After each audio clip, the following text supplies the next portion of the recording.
Morning. The summer's always a wonderful, busy time for us. Children and grandchildren come from all parts of the country for pop-in weekends or multi-night stays. Friends come for dinners and sunsets and lunches and long talks. We pack our summer with giggling grands and offspring, navigating adult responsibilities, and friends with joyful stories, and friends with newly discovered challenges. We fill our hours with card games, and dominoes, and kayaking, and bike rides, and sandy beach towels, and sandy sheets, and farmers market trips, and hearty dinners, many hearty dinners. We built our house with this very lifestyle in mind, and we love it. We're so grateful that this time of our lives we're able to do just what we hoped for and what brings us great joy. But this summer I realized some changes. I'm getting older. My body does not always cooperate with my dreams. I still do what I can, but I move a lot slower, and I have to rest more. I feel like a sloth, and I'm sure my friends and family, if they were to be honest, would agree that I behave like one. In the quiet times, in those rest times, I reflect on my joyful, lucky, and charmed life. Also, in the quiet times, I reflect on the duality of life. Although it feels great to live in the only place on the planet that is not burned or flooded or blown away this summer, my heart breaks for the people of the world who are living with the devastating consequences of climate change. My safe and stable community is a comfortable place to live, but my heart breaks for those who live with crime and violence, and for those who do not have a home.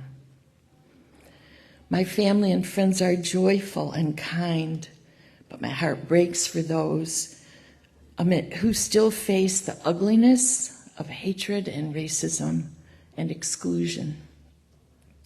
I'm disgusted when I hear about our former president and his horrifying multiple indictments. Yet as slow as they seem, I'm relieved to see the wheels of justice rolling along. I shake my head when I read about our local government, but I'm encouraged to see a groundswell of people from all backgrounds uniting to stand strong for the processes of democracy. I get worried when I hear so many negative and scary stories flung at us each day, and yet I'm heartened when I listen to our young people reaching for a better world with confidence, courage, and hope. Maybe this process of slowing down gives me time to recognize the nuances of duality. Maybe it's just another stage of life, but it has been interesting. As luck would have it this week, I stumbled on a poem by a woman named Susan Freibort that hit the nail on my head. I leave you with her words. The name of the poem is "No One Ever Told Me of the Glory of Growing Older." No one told me it would be like this, how growing older is another passage of discovery, and that aging is one of grand transformation. And if some things become torn apart or even lost along the way, many other means show up to bring me closer to the center of my heart. No one ever told me if whatever wonder waits ahead is in another realm and outside of time. But the amazement I found is that discovering the things within the here and now that I stumble and trip my way through also lead me gracefully home.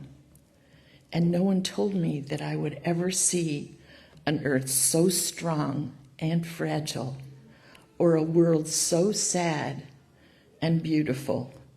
And I surely didn't know I'd have all this life yet in me, or such fire inside my bones. Namaste.